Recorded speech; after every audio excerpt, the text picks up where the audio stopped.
আসসালামু আলাইকুম। আমি অ্যাডভোকেট মোতাহারুন্নিসা অদিতি। সকল অনলাইন ফ্রেন্ডদের আমার পক্ষ থেকে শুভেচ্ছা ও অভিনন্দন।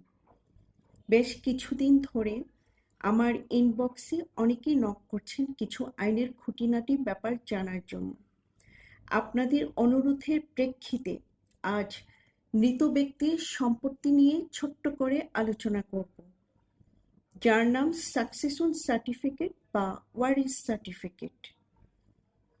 মানুষ মাত্রই মরণশীল, কিন্তু সে যদি মারা যায় তার সম্পত্তি কি প্রসিডিউরে চলবে সেটা নিয়ে আজকের আলোচনা। তাহলে বলছি, ওয়ারিশ সনদ কি? কোনো মৃত ব্যক্তি সে যদি জীবিত অবস্থায় তার সম্পত্তি বা প্রপার্টি তার রক্তের সম্পর্কের বংশধর বা ওয়ারিশদের নামে লিখিত রেজিস্ট্রেশন না করে থাকে বা উইল করে না থাকে, সেক্ষেত্রে একটি সাকসেশন সার্টিফিকেট কোর্ট থেকে লাগবে মৃত ব্যক্তির সম্পত্তির ওয়ারিশদের নামে ট্রান্সফার করার জন্য। সেক্ষেত্রে কি কি কাগজ বা ডকুমেন্টস লাগবে আজকে সেটা নিয়ে বলছি। প্রথমে হাসপাতাল থেকে মৃত ব্যক্তির মৃত সার্টিফিকেট নিতে হবে এবং কবরস্থান থেকে তার একটা রিসিপ্ট নিয়ে, মৃত ব্যক্তির এনআইডি কার্ড নিয়ে শহরে হলে সিটি কর্পোরেশনে এবং গ্রামে হলে ইউনিয়ন পরিষদে প্রত্যেক ওয়ারিশদের পাসপোর্ট সাইজের ছবি ও এনআইডি কার্ড সহ ওয়ারিশদের জন্য আবেদন করতে হবে। তারপর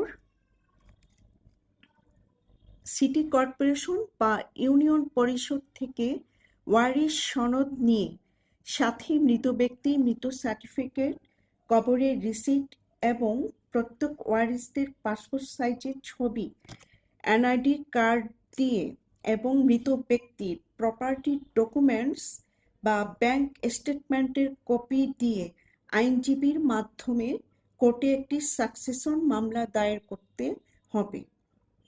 এই ক্ষেত্রে ওয়ারিশদের সবাই যদি কোর্টে না আসতে পারেন বিভিন্ন ব্যস্ততার কারণে, তাহলে সকল ওয়ারিশদের অনুমতিক্রমে স্বাক্ষরক্রমে একজন ওয়ারিশকে অ্যাটর্নি